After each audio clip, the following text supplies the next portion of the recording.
జ్ఞాన పరిమళాలు కార్యక్రమానికి మరి అందరికీ స్వాగతం, సుస్వాగతం మాస్టర్స్. మరి ఎంతో అద్భుతంగా మనం ప్రతిరోజు ఉదయాన ముందు సాధన చేసుకొని ఆ తర్వాత ఈ కార్యక్రమాన్ని చేసుకుంటున్నాం. మరి ఈ కార్యక్రమానికి ఈ రోజు వచ్చారు మనకి రమాదేవి మేడం హన్మకొండ నుంచి. వారు కోవిడ్ ముందు నుంచి ధ్యాన సాధన ప్రారంభించి ధ్యానంలోకి వచ్చిన తర్వాత వారి జీవితంలో ఎన్నో మార్పులు వచ్చినప్పటి నుంచి వారే ధ్యానాన్ని అయితే నేర్చుకున్నారో దానిని అందరికీ అందించాలన్న తపనతో ఇల్లు, బడి, గుడి ఏది దొరికితే అది ఎక్కడుంటే అక్కడ చక్కగా ధ్యాన ప్రచారం చేస్తున్నారు.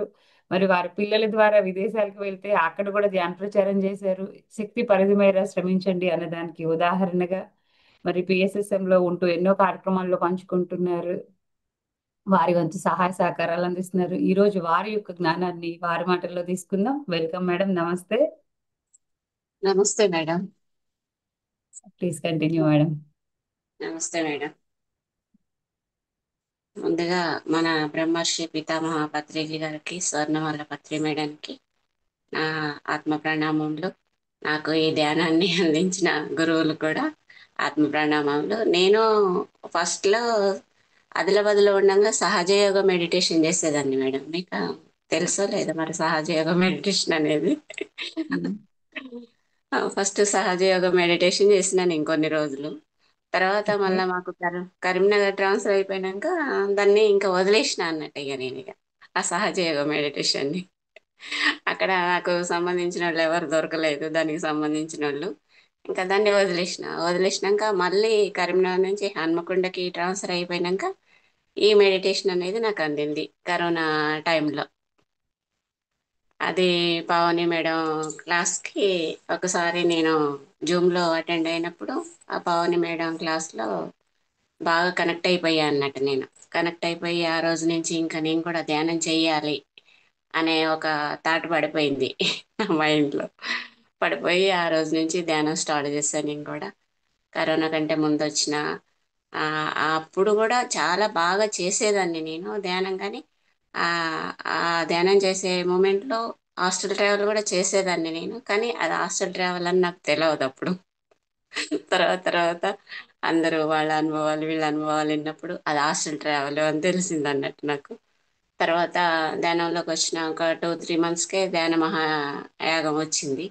వచ్చినప్పుడు కంపల్సరీగా ఈసారి అటెండ్ అవ్వాలి నేను అని చెప్పేసి పోదామని తయారైతే మా రెండో పాప అప్పుడు కరోనా టైంలో ఇక్కడే ఉంది. ఆమెకు ఒక పాప అయితే తను సాఫ్ట్వేర్ ఇంజనీర్ అన్నట్టు. నువ్వు వెళ్తే నాకు ఎట్లా, నేను ఎట్లా వర్క్ చేసుకోవాలా, మా పాపని ఎవరు పట్టుకుంటారు అది ఇదని కొంచెం డిస్కషన్ జరిగింది మా ఇద్దరి మధ్యలో. సర్లే నేను వెళ్ళనులే అని అంటే మా తోటికోడ వాళ్ళతోనే మా చిన్న పాప వెళ్ళింది. వెళ్ళి తనేందంటే అసలు ముందు మమ్మీకి కదా ఇంత ఇంట్రెస్ట్ ఉంది, మమ్మీని కదా తీసుకురావాల్సిందని ఆమె ఒక 2 రోజులు 3 రోజులు ఉండి అక్కడ మళ్ళా వచ్చి మళ్ళా నన్ను తీసుకొని వెళ్ళింది. నన్ను తీసుకొని వెళ్ళిన తర్వాత లాస్ట్ దాకా ఉన్నాం అక్కడ. మళ్ళా నాకు కొంతమంది తెలిసిన వాళ్ళు కలిసి ఆ, గార్ల మేడం, సువర్ణ మేడం అని తను అన్నది ఇన్నర్ చైల్డ్కి వెళ్ళాలి మేడం, ఇన్నర్ చైల్డ్కి వెళ్తేనే తెలుస్తుంది ఏదైనా కూడా అని అంటే ఎమ్మటే నేను అప్పుడు ఇన్నర్ చైల్డ్ కోసం అని అప్లికేషన్ ఫిల్అప్ చేసేసి ఇన్నర్ చైల్డ్కి వెళ్ళడం జరిగింది. అక్కడ అసలు నాన్ వెజ్ గురించి, అసలు నాన్ వెజ్ తింటే ఎంతమందికి వర్తించుద్ది, నాన్ వెజ్ ఎందుకు తినకూడదు అనేది నాకు అక్కడ తెలిసింది మేడం.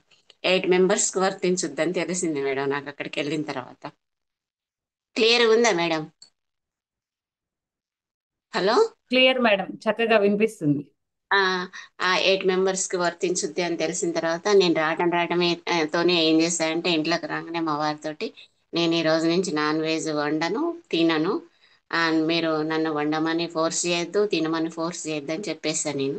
చెప్పేస్తే సార్లే నీకు ఇష్టం లేకపోతే వండవాకు, నీకు ఇష్టం లేకపోతే తినవాకు అని అన్నారు.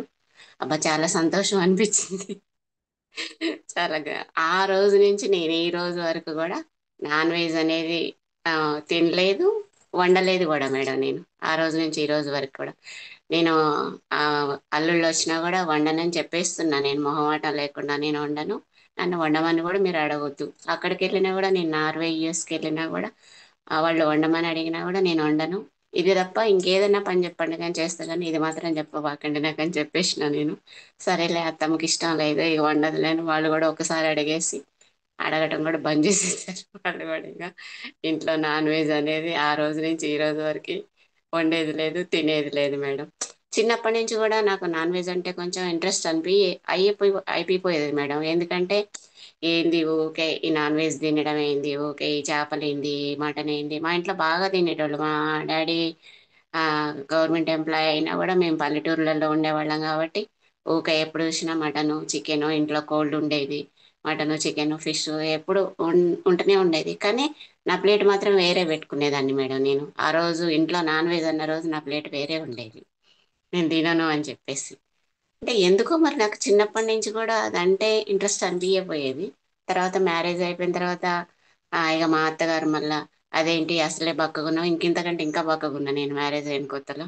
నేను బాగా బక్కగున్నావు, మ్యారేజ్ అయిపోయినాక ప్రెగ్నెంట్ అయిపోయినాక మళ్ళీ డెలివరీ అవ్వడం కష్టం అయితే తినాలి చేయాలి అని చెప్పేసి ఆమె ఇక వాళ్ళు వేటిగా ప్లేట్లో వేసేసేది అన్నట్టు. వేసినా కూడా నాకు అంత ఇంట్రెస్ట్ లేకుండానే తినేసేదాన్ని. మా వారంటే మా వారి ప్లేట్లో వేసేదాన్ని, మా అత్తయ్య వాంగని మా వారి పక్కన ఉంటే ఆ, తినవా అంటే తిన్నా అని చెప్పేసేదాన్ని. ఇంట్లో కూడా వండడానికి కూడా అంత ఇంట్రెస్ట్ అనిపించకపోయేది నాకు. తెచ్చినా కూడా గొడవ పెట్టుకునేదాన్ని మా వారితో నేను పెళ్ళైనాక కూడా.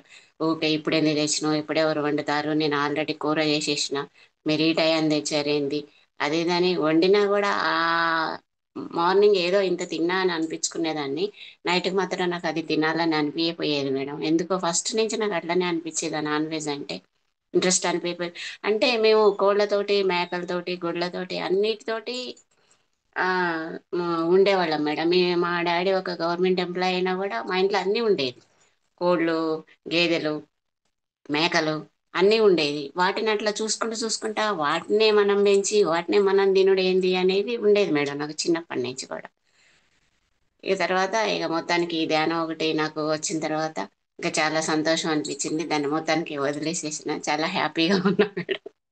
తెలిసిన వాళ్ళందరికీ కూడా దాన్ని తినొద్దు, దాంట్లో కూడా మనలో ఉన్న ప్రాణమే దాంట్లో కూడా ఉన్నది కదా, దాన్ని ఇప్పుడు ఆ అమ్మవారికి బలి ఇయ్యాలంటారు. ఆ అమ్మవారు మన్ని పుట్టించినట్టే వాటిని కూడా పుట్టించింది కదా, అవి కూడా మనం కూడా ఈ భూమి మీద బతకటానికే వచ్చినాయి కదా. ఇప్పుడు మన ఫ్యామిలీతోని మనం ఉన్నప్పుడు మన వేరు చేస్తే మన బ్రదర్స్కి మన సిస్టర్స్కి ఎంత బాధ అనిపిస్తుందో, దాంట్లోంచి దాన్ని తీసుకొచ్చి అట్లా వేరు చేసి అది కనపడకుండా ఉంటే అవి కూడా అట్లనే సఫర్ అవుతాయి కదా, ఆ సఫరింగ్ అంతా మనకు వస్తుంది కదా అనేది ఇట్లా చెప్తూనే ఉంటా మేడం నేను అందరికీ కూడా. తినొద్దు అనేది వాళ్ళు ఏమన్నా అనుకోని నేను చెప్తూనే ఉంటా, తినొద్దు నాన్ వెజ్ తినొద్దు. ఈ అపార్ట్మెంట్లో కూడా అందరితోని చెప్తూనే ఉంటా. వాళ్ళు వినేవాళ్ళు వింటారు, విన్నోళ్ళు వినరు మేడం. ఇక వాళ్ళకి ఇంకా రాలేదులే, టైం రాలేదులే అందుకని వాళ్ళు వింటలేదులే అని నా వంతు ప్రకారం అయితే నేను చెప్తూనే ఉంటా. చెయ్యండి ధ్యానం, చేయండి ధ్యానం చేస్తే మంచిగా సకల భోగకారిణి ధ్యానం అంటే ఆ ఆమ్, ఆ రోగాలు కూడా ఏది ఉన్నా కూడా తగ్గిపోతాయి మంచిగా. అందరూ క్యాన్సర్ నుంచి తలనొప్పి దాకా తగ్గించుకున్న వాళ్ళు ఉన్నారు చాలా మంది. నేనే నిదర్శన మేడం. ధ్యానంలోకి వచ్చినాక నాకు థైరాయిడ్ ఉండేది. బాలకృష్ణ సార్ది సత్యమైపు ప్రయాణం అనే గ్రూప్లో అటెండ్ అయినా నేను. ఆ, దాంట్లో నా థైరాయిడ్ క్లియర్ అయిపోయింది మేడం. మంచిగా పోయి టెస్ట్ చేయించుకుంటే మంచిగా నీళ్ళు వచ్చేసింది. ఇప్పుడు టాబ్లెట్లు కూడా లేవు ఇప్పుడు నాకు థైరాయిడ్కి. డైజెషన్ ప్రాబ్లం ఉండేది, డైజెషన్ ప్రాబ్లం కూడా పోయింది నాకు మెడిటేషన్లోకి వచ్చినాక. ఈ పాదాల దగ్గర నొప్పి ఉండేది, అది కూడా పోయింది. ఇంకా అదే అందరికీ నేను అదే చెప్తా, నేనే నిదర్శనం. నాకు ఇలా ఉండేది, నాకు హెల్త్ ప్రాబ్లమ్స్ ఉన్నాయి, నా అన్నీ పోయినాయి, మీరు కూడా చేయండి, ఏ హెల్త్ ప్రాబ్లం కూడా క్యూర్ అయిపోద్ది, మంచిగా ఉంటుంది ధ్యానం చేస్తే అనేది అందరికీ చెప్తానే ఉంటా మేడం. నేనైతే ధ్యానం గురించి ఆ నేను అంబాసిడర్ని అచీవ్గా అవార్డు కూడా తీసుకున్నాను. ఎక్కడికంటే అక్కడికి వెళ్తూనే ఉంటా. శాకాహార ర్యాలీలు తీసినా కూడా శాకాహార ర్యాలీలకు వెళ్తూనే ఉంటా. ధ్యాన విద్యార్థి ప్రాజెక్ట్కి కొన్ని రోజులు వెళ్ళాను. ఏ తర్వాత వెళ్ళట్లేదు. ఇప్పుడు జూమ్లో అడ్మిన్గా వర్క్ చేశా. ఒక 2 3 జూమ్ క్లాసులలో అడ్మిన్గా వర్క్ చేశా. ఇంకా ఇప్పుడు క్లాసులు కూడా చెప్పాలని ఉన్నది మేడం నాకు. ఇక క్లాసులు కూడా స్టార్ట్ చేయాలి ఇక చెప్పటం. ఆ, కరోనా టైంలో మా మదర్కి కరోనా వచ్చినప్పుడు కూడా అప్పటికి ధ్యానంలోకి వచ్చి నేను ఎంత 6 మంత్ అయింది కావచ్చు మేడం మా మదర్ కరోనా వచ్చినప్పుడు. కానీ క్వాంటమ్ లైఫ్ యూనివర్సిటీకి పోయేసిన, అక్కడ చాలా మంది ఫ్రెండ్స్ అయ్యారు నాకు. వాళ్ళందరికీ క్వాంటమ్ లైఫ్ యూనివర్సిటీ వాళ్ళందరికీ ఇట్లా మాకు ఒక గ్రూప్ ఉండేది.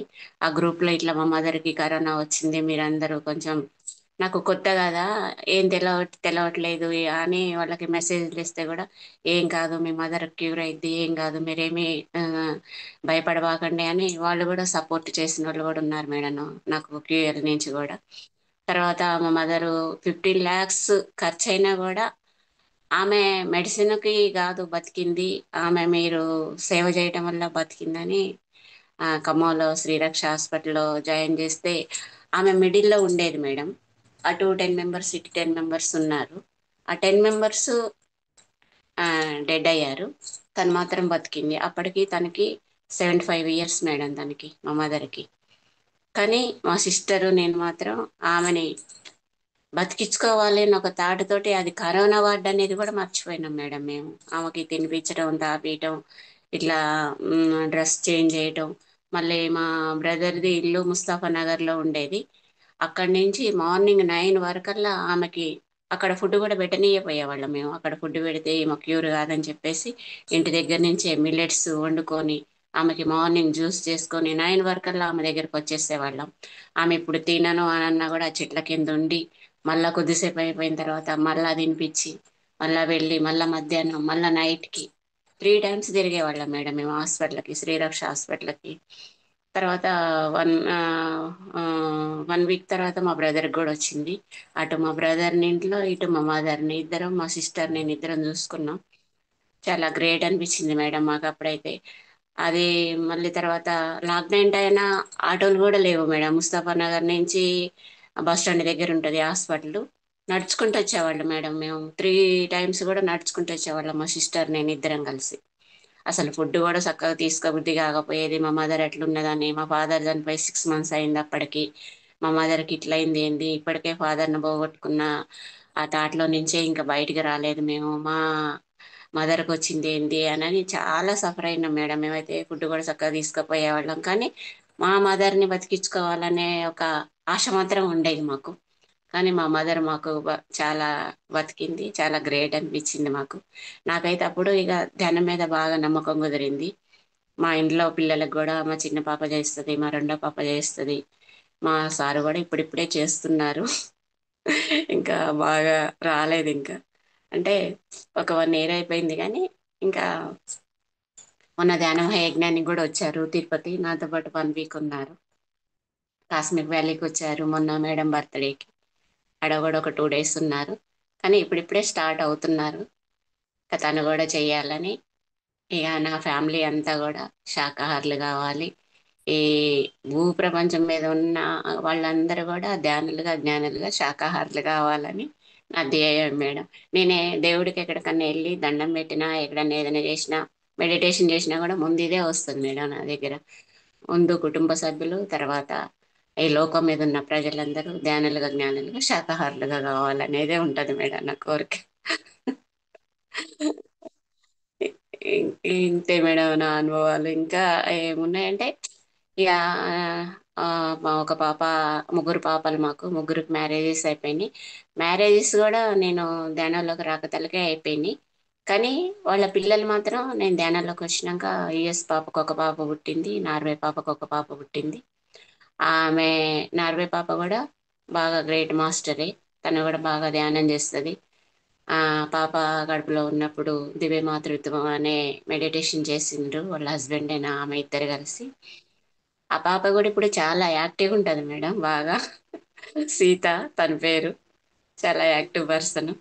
ఆ రెండో పాప వాళ్ళ పాప కూడా చాలా యాక్టివ్ పర్సన్, తను కూడా బాగా మెడిటేటరే, చాలా బాగా యాక్టివ్గా ఉంటుంది ఆ పాప కూడా. కానీ వాళ్ళ ఇంకా మా అల్లుళ్ళు అయితే రాలేదు మేడం ధ్యానంలోకి, వాళ్ళు కూడా రావాలని నా కోరిక. మీ పిల్లలు అక్కడ ధ్యాన ప్రచారం చేస్తున్నారండి, మీరు వెళ్ళినప్పుడే చేస్తున్నారు, వాళ్ళు ఎలా చేస్తున్నారు? వాళ్ళు కూడా స్టేటస్ లో పెట్టుకుంటారు మేడం. వాళ్ళకి తెలిసిన వాళ్ళ ఫ్రెండ్స్ కనుక చెప్తూనే ఉంటారు మేడం, ధ్యానం చేయండి, ధ్యానం చేస్తే బాగుంటది, హెల్త్ ప్రాబ్లమ్స్ కూడా ఏమన్నా ఉన్నా కూడా మంచిగా ఉంటాయి, పిల్లలకు కూడా బాగుంటది, స్టడీ పర్పస్ గానైనా, మనం కూడా ఏమన్నా స్ట్రెస్ లో ఉన్నా కూడా మనకు కూడా రిలీఫ్ అనేది ఉంటది అనేది చెప్తూనే ఉంటారు మేడం. వాళ్ళు కూడా వాళ్ళ ఫ్రెండ్స్ సర్కిల్లో వాళ్ళు చెప్తూనే ఉంటారు పిల్లలు కూడా. ఇక మా పెద్ద పాప కంటేనేమో ఏడున్నప్పుడు చేసింది మేడం, కరోనా టైంలో ఏడనే ఉన్నప్పుడు తను చేసింది, ధ్యానం చేసింది. ధ్యానం గురించి అవగాహన కూడా ఉంది తనకి. కాకపోతే టైం దొరకదు. కాకపోతే నేనేమన్నా ఇట్లా ధ్యాన మహాయాగం ఉన్నది, లేకపోతే ఇట్లా నేను అంబాసిడర్గా ఉన్నా, నాకు అమౌంట్ కావాలి అనగానే మాత్రం వేసేస్తుంది. ఇంకా అంతే, ఆలోచించదు ఇక. మనీ పర్పస్గానైతే చేస్తుంది కానీ ధ్యానం అంటే మాత్రం తనకి టైం దొరకదు. నేను ధ్యానంలోకి వచ్చిన కొత్తలో తను ఇక్కడే ఉంది, అప్పుడు చేసేది తను. మా మనవరాలు మా మనవడు కూడా అసలు నేను ధ్యానం చేస్తున్నా అని కూడా వాళ్ళు సైలెంట్గా ఉండేవాళ్ళు మేడం. అమ్మమ్మ ధ్యానం చేసుకుంటుంది, మనం గొడవ చేయొద్దని డోర్ వేసి వెళ్ళిపోయేవాళ్ళు వాళ్ళు, నేను బెడ్రూమ్లో కూర్చొని ఉంటే. అంత చిన్న పిల్లలకు కూడా వాళ్ళకు కూడా తెలిసిపోయింది అమ్మమ్మ ధ్యానం చేస్తుంది అనేది. కానీ నాకైతే చాలా ఆనందంగా ఉంది మేడం ఈ ధ్యానం చేసిన దగ్గర నుంచి. చాలా హెల్త్ ప్రాబ్లమ్స్ అయినా, ఫ్యామిలీ ప్రాబ్లమ్స్ అయినా, ఏ అయినా కూడా నేను సెట్ చేసుకోగలుగుతున్నా నేను. ఆ, కుటుంబ ప్రాబ్లమ్స్ కూడా చాలా ఉన్నాయి, కానీ అవి కూడా ఆటోమేటిక్గా క్యూర్ అయిపోతూనే ఉన్నాయి. అవి కూడా మన హెల్త్ ప్రాబ్లమ్స్ ఎలా క్యూర్ అయినాయి, అవి కూడా క్యూర్ అయిపోతూనే ఉన్నాయి. టూ సిస్టర్స్ నుంచి అయినా, బ్రదర్ నుంచి అయినా, ఎవరి నుంచి అయినా ఉన్నాయి, ఉంటూనే ఉన్నాయి. తర్వాత మళ్ళీ వాటంతట అయ్యే సెటిల్ అయిపోతున్నాయి మళ్ళీ. బుక్స్ చదువుతుంటారా? సెంటిమెంట్ బుక్స్ అంటే కొంచెం ఆ, ఎందుకో నేను ఇట్లా బుక్ తీయంగానే నాకు ఒక 4-5 పేజీలు చదవగానే ఇక నిద్ర అనేది వచ్చేస్తుంది మేడం. ఇక బుక్ చదవాలని ఇంట్రెస్ట్ ఉంటుంది, అన్ని బుక్స్ మాత్రం మస్తు కొనుక్కొచ్చుకొని పెట్టుకుంటా. ఇప్పుడు మొత్తం చాలా బుక్స్ ఉన్నాయి నా దగ్గర. మా పాప అదే అంటది, మమ్మీ బుక్స్ అయితే చదవగానే కానీ మొత్తం బుక్స్ ఎక్కడికి పోయినా కూడా బుక్స్ అన్ని కొనుక్కొచ్చి పెడతాం మేడం మమ్మీ అని అంటది. అంటే నేనంట, మనకు చదవాలన్నప్పుడు ఆ బుక్ దొరకదు కదరా, ఇప్పుడు తెచ్చుకొని పెట్టుకుంటే మనకు చదవాలన్నప్పుడు అక్కడి నుంచి తీసుకొని చదువుకోవచ్చు కదా. అందుకని అన్ని తీసుకొచ్చుకుంటా, ఎక్కడికి పోయినా బుక్స్ మాత్రం కొనుక్కొచ్చుకుంటా. ధ్యాన మహాయజ్ఞానికి పోయినప్పుడు, కడతాల్లో అయినా ఎక్కడైనా కూడా బుక్స్ నాకు ఏది ఇంట్రెస్ట్ అనిపిస్తే అది కొనుక్కొస్తా. న్యూ ఎనర్జీ బుక్ కొంచెం చదివిన, మళ్ళీ తర్వాత మీ ఆరోగ్యం మీ చేతులలో బుక్ కొంచెం చదివిన. అన్ని కొంచెం కొంచెమే చదువుతా మేడం, పూర్తిగా ఏది చదవలేదు. మీరు చదివినాటిల్లో మీకు బాగా అనిపించిన బుక్ ఏంటి? మీ ఆరోగ్యం మీ చేతులలో బుక్ బాగా అనిపించింది మేడం నాకు. ఎందుకంటే మన హెల్త్ పరంగా మనకి మనం ఏం ఆలోచిస్తే ఏది వస్తుంది, మనకి ఏ డిసీజ్ వస్తుంది అనేది తెలిసింది. మళ్ళా మన కుటుంబ సభ్యులకు కూడా అందరికీ ఆ అందరి పనులు మనమే మేదేసుకోకుండా అందరికీ కూడా ఆ పనుల్ని పంచాలి అనేది కూడా ఉన్నది మేడం ఆ బుక్ లో. అందుకని వాళ్ళ పనులు వాళ్ళకే పురమాయించాలి, అందరి పనులు మనమే మేదేసుకొని చేస్తే మనం సిక్ అయినప్పుడు మన బాడీ మనకు సహకరించినప్పుడు మనం ఇది చేయలేం కదా. అందుకనే వాళ్ళ పనులు వాళ్ళని చేసుకోమని చెప్పాలి పిల్లలకి, ఎవరికైనా కూడా. అందరి పనులు మనమే, వాళ్ళు లేచిన దగ్గర నుంచి వాళ్ళ పనులన్నీ మనమే మేదేసుకొని చెయ్యొద్దు కదా. అది బాగా నచ్చింది నాకు. మా పిల్లలు కూడా బాగానే హెల్ప్ చేస్తారు పనులల్లో కూడా, అదేం లేదు. మళ్ళీ న్యూ ఎనర్జీ బుక్ కూడా నచ్చింది మేడం నాకు. అది కూడా కొంచెమే చదివే కానీ అది కూడా బాగా నచ్చింది నాకు. ఆ తర్వాత ఇంకోటి మొత్తం 3-4 బుక్స్ చదివా మేడం. సీతాయనం అయితే కొన్ని ఆడియోస్ వింటా మేడం నేను. ఫోన్లో ఆడియోస్ పెట్టుకొని వింటా. సీతాయనం బుక్ ఆడియోస్ విన్నా. తర్వాత ఒక యోగి ఆత్మకథ ఆడియోస్ పెట్టుకొని విన్నా. బుక్ చదవటం కంటే ఆడియోస్ పెట్టుకొని వినటం బాగా ఇంట్రెస్ట్ చూపెడతా నేను. ఎందుకంటే ఏదన్నా మనం ఇంట్లో పని చేసుకుంటా అయినా, వంట చేసుకుంటా అయినా, ఏదైనా చేసుకుంటా అయినా కూడా ఏదో ఒక ఆడియో పెట్టుకొని వినుకుంటానే చేసుకుంటాం మేడం నేను పని. లేకపోతే ఎవరైనా అనుభవాలైనా ఏదో ఒకటి వీడియో అయితే అక్కడ సెల్ ఆన్ చేసుకునే ఉంటాను నేను. వంట చేసేటప్పుడైనా, వంట చేసేటప్పుడైనా థాట్ రిలీజ్ చేస్తా. వంట చేసినాక తినేటప్పుడు కూడా ఈ ఆహారం తిన్న వాళ్ళకి ఆ ఇదొక మెడిసిన్ లాగా పనిచేయాలి. వీళ్ళు తిన్నవాళ్ళు వీళ్ళు ధ్యానులుగా జ్ఞానులుగా రావాలి వీళ్ళు. ఇది పండించిన వాళ్ళకి, వండిన వాళ్ళకి, వడ్డించిన వాళ్ళకి థ్యాంక్ యూ. మీకు ధ్యానంలోకి రాకముందుకి వచ్చిన తర్వాతకి మెయిన్ మీలో ఏం మార్పు వచ్చిందండి? మార్పు అంటే నాలో చాలా కోపం ఉండేది మేడం ఫస్ట్. ఉమ్. వాళ్ళు మాట అనగతలకే రియాక్ట్ అయ్యేదాన్ని నేను. మా అక్కే అన్నది నన్ను, బుజ్జి నీకు ఇంతకుముందు చాలా కోపం, బుజ్జి అని పిలుస్తారు నన్ను. బుజ్జి నీకు ఇంతకుముందు చాలా కోపం ఉండేది నీకు, ఇప్పుడు ధ్యానంలోకి వచ్చినాక కోపం బాగా తగ్గింది నీకు. మా పిల్లలు కూడా అన్నారు మేడం, ఇంతకుముందు మమ్మీ బాగా అసలు బాగా రియాక్ట్ అయ్యేది, ఇప్పుడు మొత్తం ఏదన్నా కూడా అసలు సైలెంట్ అయిపోయింది మమ్మీ, అసలు ఏం పట్టించుకోవట్లేదు, బాగా చాలా తగ్గిపోయింది మమ్మీ కోపం అని మా పిల్లలు కూడా అన్నారు. కోపం బాగుండేది నాకైతే. వాళ్ళు అనగదలకే ముందు రియాక్ట్ అయ్యేదాన్ని నేను. వాళ్ళు అంటున్నారని తెలవగానే రియాక్ట్ అయిపోయేదాన్ని. ఉమ్. కోపం కోపం తగ్గిపోయింది నాకు. ఇంకా మీకు ముందు ముందు ఎలాంటి కార్యక్రమాలు చేయాలనుకుంటున్నారు? ఇంకా ఏం లేదు మేడం, ధ్యాన ప్రచారం ఇంకా ఆ, ధ్యానం ఎక్కడికి వెళ్ళినా మనం ధ్యానం చెప్పడం, శాకాహార ర్యాలీలు చేయడం. శాకాహార ర్యాలీలు అయితే ఇక్కడ మా దగ్గర బాగానే అవుతాయి మేడం. హన్మకొండలో ఎక్కడికైనా కూడా శాకాహార ర్యాలీలకు వెళ్తాం. మొన్న ధ్యాన మహాయజ్ఞంలో కూడా సేవే చేసినాం మేడం. ఆడిటోరియంలో మొత్తం సేవే ఉండే మాది, ఉమ్. మార్నింగ్ 6 నుంచి నైట్ 9 దాకా. ఉమ్. అందరినీ వచ్చిన వాళ్ళందరినీ కూర్చోబెట్టడం, చైర్స్ లేని వాళ్ళకందరికీ పైన బాల్కనీకి పంపించడం, బయటికి పంపించడం. వాళ్ళ ద్వారా కూడా కొన్ని నేర్చుకున్నాం మేడం. మొన్న చెప్పండి, ఏం నేర్చుకున్నారు? అంటే వాళ్ళకి మనం ఫ్రస్ట్రేషన్ తో చెప్తే, అంటే లేవు ఇక్కడ కూర్చోడానికి, మీకు చైర్లు లేవు ఇక్కడ, పైకి వెళ్ళండి, పక్కకి వెళ్ళండి అంటే, లేదు మేము చూసుకొని వెళ్తామని లోపలికి వచ్చేస్తున్నారు మేడం. అది కాకుండా కొంచెం రిక్వెస్ట్ చేసినప్పుడు, ప్లీజ్ సార్ లేవు సార్, ప్లీజ్ అమ్మా లేవమ్మా, మీరు బాల్కనీకి వెళ్ళండి, స్టెప్స్ కావాలంటే ఇగో ఇక్కడ ఉన్నాయి అని చూపెట్టడం. తర్వాత వాళ్ళని రిక్వెస్ట్ చేసినట్టు చెప్తే వింటున్నారు మేడం వాళ్ళు. అది నేర్చుకున్నాం బాగా మొన్న ధ్యాన మహాయజ్ఞంలో. ఇప్పుడు ఇంటి దగ్గర మన పనులు మనం అంటే సరే, అలా బయటకు వచ్చినప్పుడు సేవ చేస్తున్నప్పుడు ఎలాంటి భావంతో చేస్తారు? ఎలాంటి భావనతోని అని అంటే మేడం, ఇక్కడ చేసేది మన దేహమే కానీ మనం కాదు, మనతో పాటు మాస్టర్స్ చేపించుకుంటున్నారు ఈ సేవ్ అనేది అనే భావనతోనే చేస్తాం మేడం.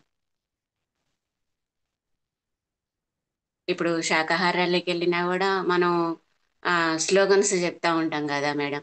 ఆ స్లోగన్స్ చెప్పి ఇంటికి వచ్చిన తర్వాత కూడా చాలా యాక్టివ్గా ఉండేది మేడం. ఆ ఆ, ఆ బాడీ కూడా అదే మనం ఏదన్నా ఫంక్షన్కి వెళ్ళి, ఎక్కడికన్నా మ్యారేజ్కి వెళ్ళి, ఏదకన్నా ఫంక్షన్కి వెళ్ళి వచ్చినాక బాడీ అంతా పెయిన్స్తో ఉండేది మేడం. అక్కడ ఏం చేసింది లేదు, పెట్టింది లేదు మళ్ళీ మనం. కానీ బాడీ అంతా అట్లా పెయిన్స్తో ఉండేది. అసలు రెస్ట్ తీసుకుంటే బాగా అన్నట్టుగా ఉండేది.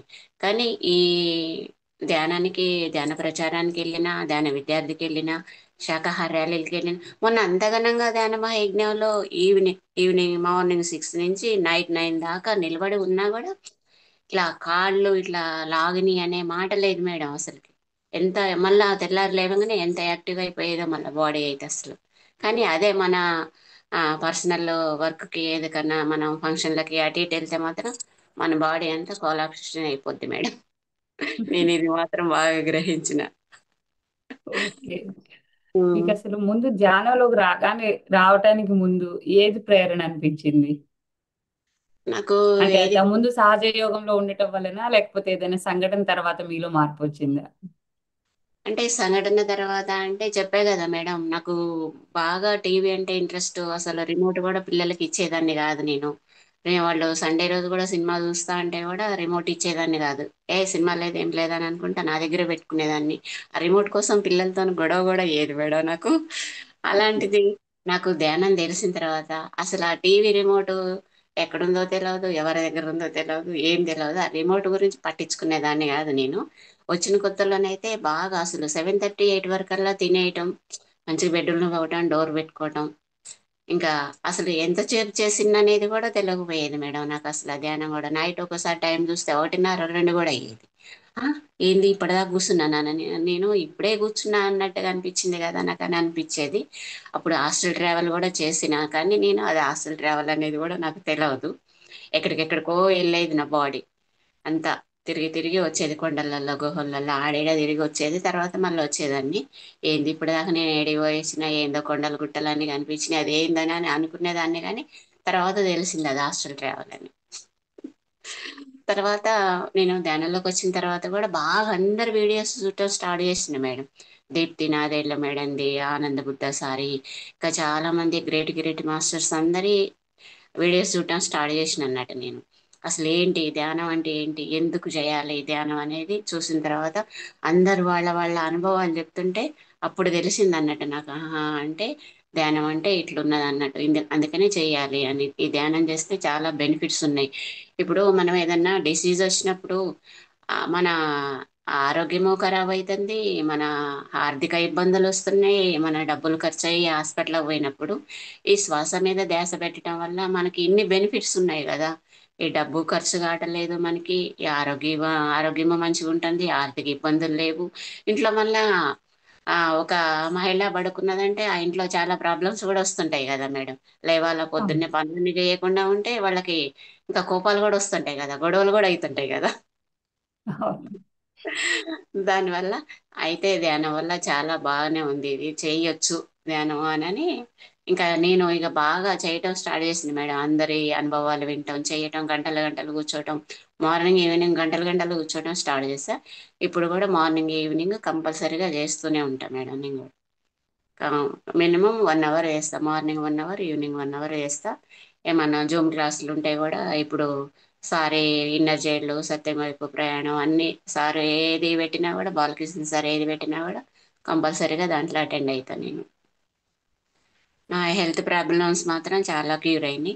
మా పిల్లలకి కూడా, వాళ్ళు కూడా, మా చిన్న పాప డెలివరీకి కూడా తను నాన్ వెజ్ తినాలని డాక్టర్స్ చెప్పినా కూడా నేను తిననని చెప్పేసింది. తను నేను మెడిటేషన్ చేస్తా అంటే నేను తిననని చెప్తే కూడా వాళ్ళు కూడా కోఆపరేట్ చేస్తారు. సరే అమ్మా నీకు ఇష్టం లేకపోతే తినబాకు, ఆ, అంత ఇబ్బంది ఏం లేదులే అని చెప్పేశారు డాక్టర్స్ కూడా. ఓ చాలా గ్రేట్, నువ్వు మెడిటేషన్ చేస్తావా, అయితే ఓకే అని చెప్పేశారు. తర్వాత అట్లీస్ట్ ఎగ్ అన్న తినని వాళ్ళ హస్బెండ్ ఫోర్స్ చేసినా కూడా నేను తినను, ఎగ్ కూడా తినను అని చెప్పేసి ఓన్లీ విటమిన్ టాబ్లెట్సే వాడింది మేడం తను. బేబీ కూడా వెయిట్ కూడా చాలా ఆ, మంచిగానే, నార్మల్ బేబీ ఎలా వెయిట్ ఉంటుందో, ఆ మెడిసిన్స్ వాడితే బేబీ ఎలా వెయిట్ ఉంటుందో అలా వెయిట్తోనే పుట్టింది తను కూడా.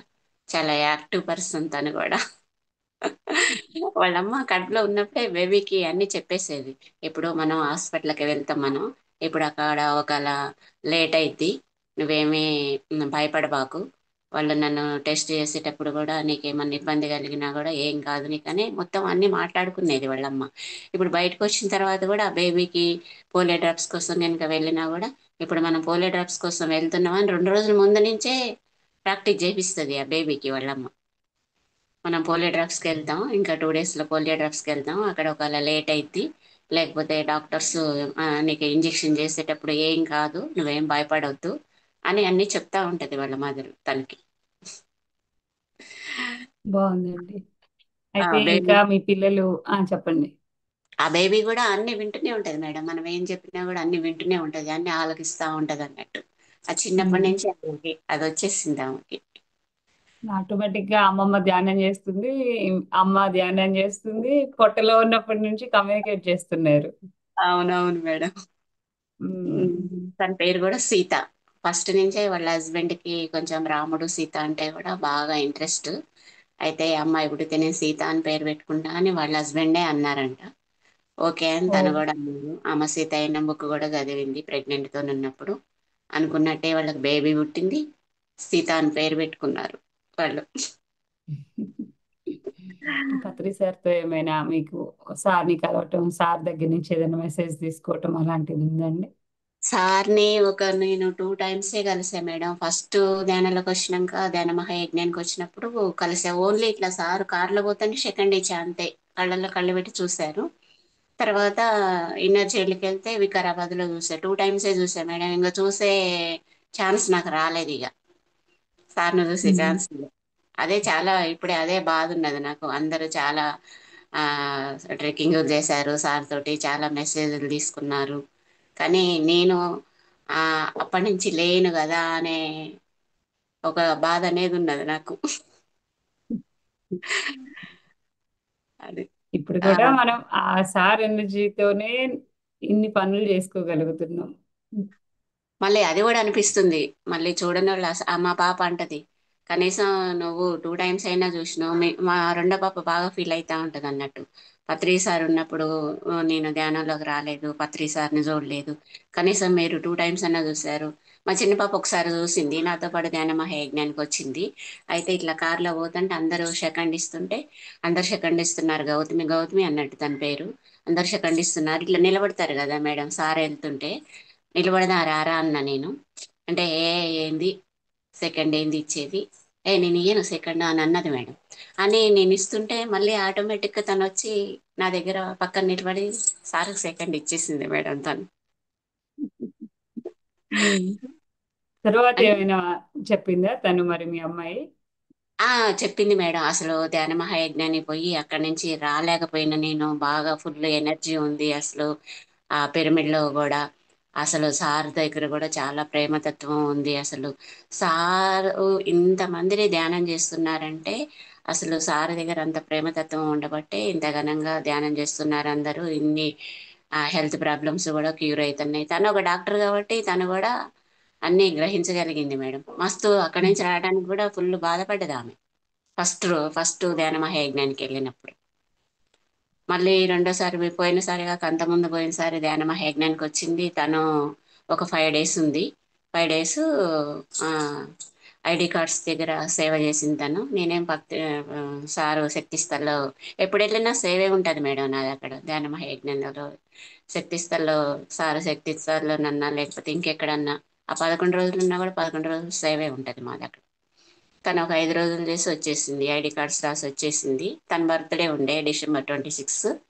ఇక తన ఇంటికి వచ్చింది. నేను తన బర్త్డే ఉందని కూడా నేను రాలేదు. నేను అక్కడే ఉన్నా ధ్యాన మహాయజ్ఞంలోనే ఉన్నా. తనే ఇంటికి వచ్చేసింది. వచ్చేసి ఆ, వచ్చి పోయిన తర్వాత ఒక 2 monthsలోనే తను కన్సీవ్ అయింది. సారు బర్త్డే వెళ్ళిన తెల్లారి సార్ బర్త్డే రేపనంగా బేబీ పుట్టింది మేడం. సార్ బర్త్డే మే 11 కదా. మే పద పదో నవంబర్ తారీఖు 11. నవంబర్ 11 కదా. ఏమో నవంబర్ 10న పుట్టింది మేడం బేబీ. ఓ. ఉమ్. అదే కొత్తగా ధ్యానంలోకి అనుకున్నాను. వచ్చి అని చెప్పండి. అదే అనుకున్నా నేను. ఇంకొక డే అయితే సార్ బర్త్డే రోజు అయ్యేదే కదా అని. ఒక రోజు ముందే వచ్చింది మీకు పండుగ. ముందే వచ్చేసింది. చాలా హ్యాపీగా అనిపించింది. పాప కూడా అన్నది అవును రేపు సార్ బర్త్డే కదా, సార్ బర్త్డే కంటే ముందే వచ్చేసింది అని చాలా హ్యాపీగా అనిపించింది మేడం. నేనైతే ముందు ఎవరు ప్రెగ్నెంట్తోనున్నా కూడా జెండర్ అనేది మీరు ఆ, ఏమి అనుకోబాకండి. ఎవరైనా ఓకే, వాళ్ళు హెల్తీగా ఉండాలి, వాళ్ళు బయటకు వచ్చినాక హ్యాపీగా ఉండాలి, మీకోసం మేము వెయిట్ చేస్తున్నాం, మేము చాలా ఆనందంగా ఉన్నాం అని చెప్పుకుండానే చెప్పేస్తాం మేడం. మా పిల్లలకు కూడా అదే చెప్పిన నేను. ఇద్దరు ప్రెగ్నెంట్తో ఉన్నప్పుడు కూడా మీరు జెండర్ అనేది మీరు ఆలోచించబాకండి, ఎవరైనా ఓకే. నాకే అప్పుడు తెలియక నేను ముగ్గురు పాపలు అయినప్పుడు చిన్న పాప అప్పుడు బాగా సఫర్ అయినా మేడం నేను. అంటే అప్పుడు ధ్యానాలకు రాలేదు కాబట్టి ముగ్గురు అమ్మాయిలే అయ్యారని. ఆమె డెలివరీ అప్పుడు కూడా కొంచెం బాగా నాకు సీరియస్ అయింది మేడం. ఓ. అందుకని ఇప్పుడు అందరికి చెప్పేస్తా అన్నట్టు నేను, జెండర్ అనేది అనుకోవకండి. ఇప్పుడు ఇక్కడ కూడా మా అపార్ట్మెంట్లో కూడా అబ్బాయి పుట్టాలి అమ్మాయి పుట్టాలి, ఆల్రెడీ అబ్బాయి ఉన్నాడు మళ్ళీ అమ్మాయి పుట్టాలి అంటే మీరు ఊకే అబ్బాయి అమ్మాయి అనేది ఎందుకు ఆలోచిస్తారు మీరు? ఎవరో ఒకళ్ళు పుట్టనియండి. వాళ్ళని పుట్టే వాళ్ళని కూడా పుట్టనియరా మీరు? లోపలుండి వాళ్ళని ఇబ్బంది పెడతారా మీరు? వాళ్ళు వచ్చినాక కూడా వాళ్ళు సఫర్ అవుతారు. వీళ్ళకి అమ్మాయి కావాలని ఉంది అబ్బాయి పుట్టిందని, అబ్బాయి కావాలని ఉంటే అమ్మాయి పుట్టిందని. వాళ్ళకి ఎందుకు? వాళ్ళని వచ్చే వాళ్ళని కూడా రానియకుండా ఎందుకు మీరు అట్లా అంటారు? మంచిగా హెల్తీగా ఉండాలి, ఆరోగ్యంగా ఉండాలని అనుకోండి మీరు అనే చెప్పేస్తా మేడం నేను ఎవరికైనా కూడా. జెండర్ అనేది అనొద్దు అని చెప్పేస్తా నేను. ఇన్నర్ చైల్డ్, ఇన్నర్ జర్నీ చేసిన ఎఫెక్టే అవి. అవును మేడం. ఉమ్. అవును కదా మేడం. ఇప్పుడు జెండర్ అనేది మనం ఆలోచిస్తే ఇప్పుడు లోపలున్న బేబీ మనం తనకేం తెలుసులే అని మనం అనుకుంటాం. కానీ తను అన్ని వినగలుగుద్ది, అన్ని గ్రహించగలుగుద్ది. ఇప్పుడు మనం బాధపడితే తను కూడా బాధపడుద్ది, మనం సంతోషపడితే తను కూడా సంతోషపడుద్ది. మనం హ్యాపీగా ఉంటేనే తను కూడా హ్యాపీగా ఉంటది కదా. ఇప్పుడు మనం లోపల ఉన్నది అమ్మాయి అని తెలిసిన తర్వాత అయ్యో నాకు అబ్బాయి కావాలని ఉంది కదా, అమ్మాయి పుడుతుంది కదా అంటే లోపల తను కూడా సఫర్ అయితేనే ఉంటది కదా మేడం. వీళ్ళకి అబ్బాయి కావాలని ఉంటే నేను అమ్మాయిని వచ్చిన వీళ్ళు నన్ను మంచిగా చూస్తారో చూడరో, మా అమ్మ మంచిగా ఉంటుందో ఉండదో నాతో ప్రేమగా, మా డాడీ మంచిగా ఉంటాడో ఉండడో, మా గ్రాండ్ పేరెంట్స్ మంచిగా ఉంటారో ఉండరో నాతో అనేది వాళ్ళకి అదే ఉంటది కదా మేడం లోపల. ఆ. అందుకనే జెండర్ అనేది ఆలోచించొద్దు మనం. మా పిల్లలు కూడా అదే చెప్పేసినాను ముందు, మీరు జెండర్ అనేది ఆలోచించండి. మా రెండో బాబుకి ఆల్రెడీ ఒక బేబీ ఉన్నది మేడం ఫస్ట్. మళ్ళీ తర్వాత కన్సీవ్ అయిన తర్వాత చెప్పేసిన నేను, నీకు ఆల్రెడీ బేబీ ఉన్నది కాబట్టి మళ్ళీ అబ్బాయి కావాలని ఆలోచించబాకు. ఎవరైనా ఓకే, హెల్తీగా ఉండాలి, హ్యాపీగా ఉండాలి అని అనుకో, అంతేగాని నాకు అబ్బాయి కావాలి అని అనుకోబాకనంటే నాకు అదంతా ఏం లేదు మమ్మీ, ఎవరైనా ఓకే, ఆయనకు కూడా అంతే ఉన్నది నాకు కూడా అంతే ఉన్నది అని చెప్పేసింది తను. నాకు కూడా హ్యాపీగా అనిపించింది. అంతే కదా. అది కొత్తగా ధ్యానంలోకి వచ్చే వారికి ఎలాంటి మెసేజ్ ఇస్తారు? ఏముంది మేడం, ధ్యానం చేస్తే ఏమైనా హెల్త్ ప్రాబ్లమ్స్ ఉన్నా కూడా క్యూర్ అవుతాయి. ఆ, మన ఫ్యామిలీ ప్రాబ్లమ్స్ అయినా క్యూర్ అవుతాయి. నేను అందరికి అదే చెప్తా ఫస్ట్ నేను. మీ హెల్త్ ప్రాబ్లమ్స్ క్యూర్ అవుతాయి, మీ ఫ్యామిలీ ప్రాబ్లమ్స్ క్యూర్ అవుతాయి, మీ ఆర్థిక ఇబ్బందులు కూడా తొలగిపోతాయి. అంటే ఎట్లా అంటే ఇప్పుడు మనం ధ్యానం చేస్తే మన హెల్త్ బాగుంటుంది. మన హెల్త్ బాగున్నప్పుడు మనకి ఏమి ఆరోగ్యంగా ఉన్నప్పుడు మనం ఏమి హాస్పిటల్కి వెళ్ళాల్సిన అవసరం లేదు, మనం డబ్బులు ఖర్చు పెట్టాల్సిన అవసరం లేదు. అలాగా ఆర్థిక ఇబ్బందుల నుంచి మనం బయటపడతాం. కుటుంబ సభ్యుల నుంచి అంటే మనం ఆరోగ్యంగా ఉంటే వాళ్ళతో కూడా ఆనందంగానే ఉండగలుగుతాం కదా. అంటే ఆర్థిక ఇబ్బందుల నుంచి ఆరోగ్యంగా, హెల్త్ ప్రాబ్లం నుంచి మంచిగా అంతా హ్యాపీగా ఉన్నప్పుడు మనకి ఆర్థిక ఇబ్బందులు ఎలా వస్తాయి? మనకి ఆర్థిక ఇబ్బందులు కూడా ఏం రావు కదా అని కంపల్సరీగా ధ్యానం చేయాలి అని మా పనమ్మాయికి కూడా ధ్యానం చేయాలని ధ్యానం కూడా నేర్పేసా మేడం. మా పనమ్మాయికి కూడా తను మొన్న ధ్యాన మహాయజ్ఞానికి కూడా నీ వంతు ఒక 100 రూపాయలైనా ఇయ్యని తన దగ్గర నుంచి ఒక 100 రూపాయలైనా తీసుకొని వచ్చేసాను మేడం నేను. అయితే తనకి ఇంతకుముందు మ్, ఆ, లో బీపీ ఉండేది. లో బీపీ ఉండి ఊకి పడిపోతా ఉండేది అన్నట్టు తను. అయితే ఇప్పుడు ఈ ధ్యానం చేసిన దగ్గర నుంచి కొంచెం ఆ, అట్లా పడిపోవటం కూడా తక్కువైపోయింది. చెప్పింది తను కూడా నాకు. ఈ ధ్యానం చేసిన దగ్గర నుంచి నాకు అంతగనంగా ఏమీ అనిపిస్తలేదమ్మా. ఇంతకుముందు ఊకే హాస్పిటల్కి 1 మంత్కి ఒకసారి పడిపోవటం, 3000 దాకా ఖర్చు కావడం అయింది మేడం ఆ అమ్మాయికి. ఇప్పుడు ధ్యానం చేసిన దగ్గర నుంచి చాలా వరకు క్యూర్ అయింది ఆ అమ్మాయికి. చాలా మంచిగా ఉందమ్మా నాకు. నాన్ వెజ్ కూడా తినాలని అనిపించి తినొద్దని చెప్పేసిన నేను ఆ అమ్మాయికి. అంటే ఎక్కడికన్నా ఫంక్షన్లకు వెళ్ళినా కూడా తినాలని అనిపించట్లేదమ్మా నాకు నాన్ వెజ్ కూడా. మా ఇంట్లో కూడా తెచ్చుకోవట్లేదు, వండట్లేదు నేను అని చెప్పేసింది ఆ అమ్మాయి కూడా నాకు. నైస్ అండి. మాస్టర్స్ చూస్తున్నారు కదండి, మనం సాధన అనేది మొదలు పెట్టిన తర్వాత మనలో వస్తున్న మార్పులు, మనల్ని చూసి మన ఇంట్లో వారికి వచ్చే మార్పులు. మరి ధ్యాన సాధన అనేది చాలా ముఖ్యమైనది. దానికి తోడు స్వాధ్యాయము, సేవ, సజ్జన సాంగత్యము ఇవన్నీ ఉంటే మనం వద్దనుకున్న దాని ఫలితాలు మన వెంట వస్తూనే ఉంటాయి. అంటే థ్యాంక్ యూ ఎక్కడికి మేడం. పోయినా కూడా మనం ధ్యానం చెప్పడమే మేడం. ఇప్పుడు బస్ స్టాండ్ లో పోయినా, బస్సులో ఎవరన్నా కలిసినా, ట్రైన్లో ఎవరన్నా కలిసినా మనం ఫస్ట్ ధ్యానం గురించే చెప్పడం. మన ఫ్యామిలీ ప్రాబ్లమ్స్ గురించి, మన కుటుంబ సభ్యుల గురించి మాట్లాడుకునేది లేదేం లేదు. ధ్యానం గురించి మీరు ఏం చేస్తారు అని అడగడం. ఆ, మీకు ధ్యానం తెలుసా? మీకు పిఎంసి ఛానల్ సబ్స్క్రైబ్ చేసుకోండి అని ముందు వాళ్ళని పిఎంసి ఛానల్ సబ్స్క్రైబ్ చేయటమే మేడం. నేను నార్వే వెళ్ళినా కూడా వాళ్ళు తమిళియన్స్ అయినా, వాళ్ళు హిందీ వాళ్ళైనా ఎవరైనా కూడా వాళ్ళకు ముందు ఆ పిఎంసి ఛానల్ హిందీలో ఉంది, తమిళంలో ఉంది, మలయాళంలో ఉంది, అన్ని భాషలలో ఉన్నాయి అని చెప్పేసి వాళ్ళకి పిఎంసి ఛానల్ సబ్స్క్రైబ్ చేయించేసిన మేడం నేను నార్వేలో కూడా. బాగుందండి. మొన్న ఎక్కడ వెళ్ళినా మన ప్రచారం మనం చేయాల్సిందే. మనం చేయాల్సిందే. కరోనా వచ్చినప్పుడు మా మదర్ కూడా ధ్యానం చేయమ్మా, ధ్యానం చేస్తే బాగుంటది అని చెప్పేసి కరోనా వార్డులోనే తనకి ఏం లేదు, చేతులలో చేతులు పెట్టుకో, కాళ్ళు రెండు క్రాస్ చేసుకో, శ్వాసను గమనించు అని చెప్పేసి ఆమెకి కరోనా వచ్చిన టైం నుంచే ఆమెకి మెడిటేషన్ అనేది ఆమెకి అలవాటు చేసేసిన. ఇప్పటికి కూడా మెడిటేషన్ చేస్తుంది మేడం. తను కూడా వెజిటేరియన్ అయింది తను కూడా. ఇప్పుడు నేను ఎక్కడికన్నా పోవాలన్నా, ధ్యానం యజ్ఞం ఉందన్నా, ఎక్కడన్నా మనీ కావాలన్నా కూడా తన వంతు కూడా ఇచ్చేస్తుంది మేడం. అంబాసిడర్కి 5000 ఇచ్చింది తను కూడా. మొన్న ధ్యానం యజ్ఞానికి 1000 ఇచ్చింది. మనీ అడిగితే ఇచ్చేస్తుంది అన్నమాట. Okay madam, thank you so much. చాలా చక్కగా చెప్పారు మీ అనుభవాలు. మొన్న ధ్యాన మహాయజ్ఞానికి తిరుపతి వెళ్ళినప్పుడు కూడా మనం ఉమ్, లైన్ లో ఉన్నప్పుడు కూడా వాళ్ళకి ధ్యానం గురించి చెప్పటమే. లోపల రూమ్ ఉమ్, లో కూర్చోబెట్టినప్పుడు కూడా బీటెక్ స్టూడెంట్స్ దొరికారు, ముగ్గురు నలుగురు. వాళ్ళకు కూడా ఓకే. ధ్యానం గురించే చెప్పేసిన వాళ్ళకు కూడా.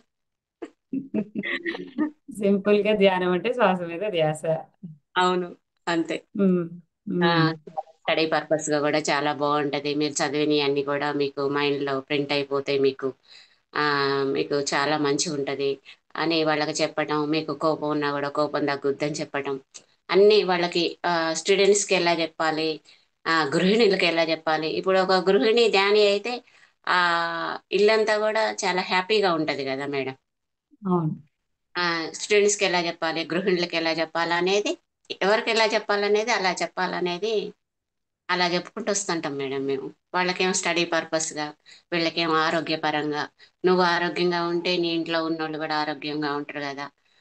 నువ్వు హెల్తీగా ఉంటే, నువ్వు మంచిగా లేకపోతే నీ ఇంట్లో ఉన్నోళ్ళకి కూడా ప్రాబ్లమ్స్ వస్తుంటాయి కదా అని వీళ్ళకి ఇట్లా చెప్పడం. వాళ్ళకి స్టడీ పరంగా చెప్పడం.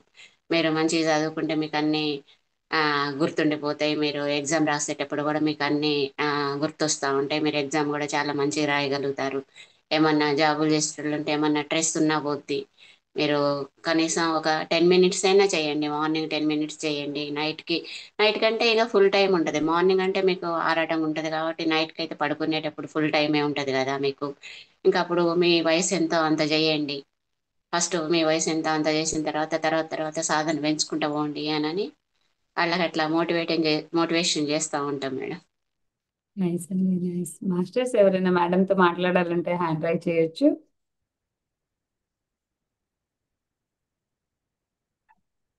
Okay madam, thank you. Thank you. Um. ఇంకేమైనా చెప్పాలనుకుంటున్నారా? కొంచెం సేపు మెడిటేషన్ చేద్దామా? ధ్యాన్ జగత్ బుక్ వస్తుంది మేడం, మంత్లీ మంత్లీ. ధ్యాన్ జగత్ ఉమ్. బుక్ తెప్పించుకుంటా నేను. ధ్యాన్ జగత్ బుక్ చదువుతా. ఇక్కడ మా అపార్ట్మెంట్ లో కూడా ఒక 2 సార్లు ఏమో ఇద్దరు ముగ్గురికి ఇచ్చాను. ఇంకా వాళ్ళు చదవట్లేదని నాకు తెలిసిన దగ్గర నుంచి ఇంకా వాళ్ళకి ఇయడం కూడా బంద్ చేసేస్తాను మేడం నేను. వేరే వాళ్ళకి ఎవరికైనా చదివే వాళ్ళకి ఇస్తే బాగుంటది కదా అని అనిపించింది ఇక. నాకు అంతే, మాత్రం మన పని మనం చేయటమే. నాకు మాత్రం కంపల్సరీగా ధ్యాన్ జగత్ బుక్ వస్తుంది మంత్లీ మంత్లీ. ఓకే. డొనేషన్స్ మాత్రం మొన్న ధ్యానం యజ్ఞానికి 30,000 నా వంతుగా తీసుకొచ్చి ఇచ్చేసిన. అంబాసిడర్గా 75,000 ఇచ్చేసిన. మళ్ళీ తర్వాత ఇప్పుడు ధ్యాన మహాయజ్ఞానికి కూడా ఇంకా స్టార్ట్ చేయాలి మేడం ఇక. వస్తుంది కదా డిసెంబర్లో.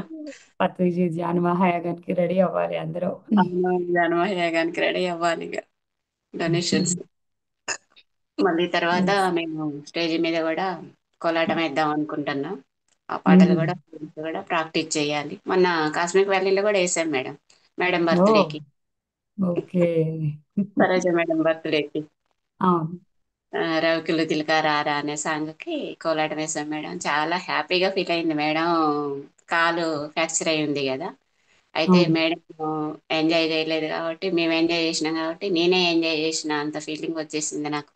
మళ్ళీ ఆ పాట కూడా నాకు ఇష్టమైన పాట, రవికుల తిలక రారా అనేది. చాలా మంచిగా ఎంజాయ్ చేసిన నేను. నేనే పోయినా కూడా నేనే చేసినట్టు ఫీల్ అయినా నా అనని చాలా హ్యాపీగా ఫీల్ అయ్యారు madam. Okay madam, thank you. Thank you so much.